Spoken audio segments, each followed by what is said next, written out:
I want to bring in Prem Trivedi, who's the policy director for New America's Open Technology Institute, and he joins us out of Washington. Thank you so much for being here with us. So, such an interesting topic here. Most people agree about the problem. Young people are able to access too much harmful online content, but no one agrees about the solution. Now, the congressman behind the bill argues it would essentially be like kind of showing your ID at a liquor store if you want to buy beer. You disagree? First of all, Kim, thanks for having me. I appreciate being here with you. And I think I'd start by saying the overall intent of the bill is to keep kids safer online. And as a parent, I share that urgent priority.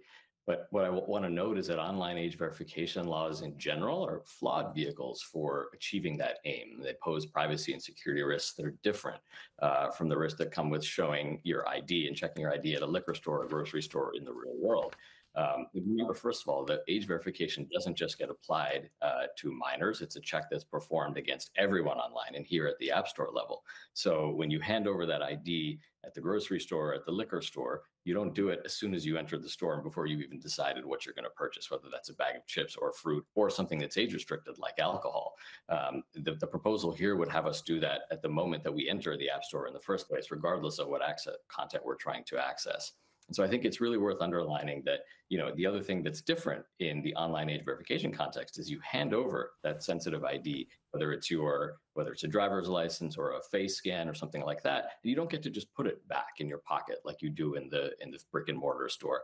The multiple entities potentially are handling that information, storing it, and that opens up a bunch of risks of misuse. So I think these are concerns we should be thinking about. And the last thing I'll say is we should be especially concerned in these political times with sweeping measures that governments can then leverage to determine who is and isn't able to access types of online content. And the App Store level age verification really raises those concerns prominently. Right. Okay. So basically the primary things are security and access. Now, as it stands, people can get around the existing measures on platforms like Instagram and TikTok pretty easily. Wouldn't this at least make it harder to circumvent? I think the interesting thing about App Store level age verification is that actually opens up significant circumvention risks. And so think of it this way. There are ways to access websites, whether we're talking about social media sites or other things that you'd want to keep kids away from even more urgently, that are available not just via app, but on the web itself. In fact, many websites are not available via app at all. And so it's a really important circumvention problem that arises when you say, well, we'll do it all through the App Store. It sounds simple, it sounds elegant, but it has these major concerns about using websites on devices other than your phone to potentially circumvent where the App Store would be a gate. So this is a nationwide measure, but several states have already passed age verification laws. So what have you seen or what have you learned so far in terms of maybe lessons or unintended consequences from these state level implementations? I think the big picture thing to note is that the constitutionality of age verification measures is very much under review. So I believe Louisiana was the first state to pass an age verification law in 2022, but since then many other states have followed suit, including Arkansas and Virginia and Texas. And that Texas law is actually the subject of a Supreme Court challenge, and we should be hearing from the Supreme Court later this summer about how they want to do line drawing on constitutionality and free expression issues in the context of age verification. So there are constitutional concerns based both on the fact that minors have free speech rights, but also on the fact that age verification laws affect everybody, minors and adults. And I think that often gets lost in the discussion.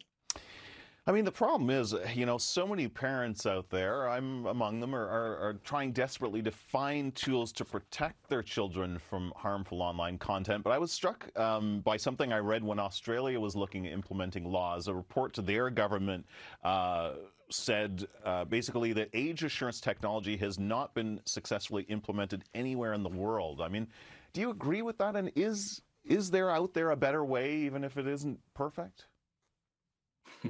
It's a great question, Kim. I think in a report that we wrote last year at the Open Technology Institute sort of goes through the challenges and trade-offs of different measures of age assurance, all the way up from sort of basic age estimation techniques to what we call true and hard age verification with identifiers. Each, of course, as you move up to checking an ID and then matching that when you have the specific birth date, accuracy goes up. But the tools along that spectrum have varying degrees of accuracy. Problem is that each of them, I think the Australia reports this, a French report also notes this, there are trade-offs to accuracy, to privacy and security for each of them.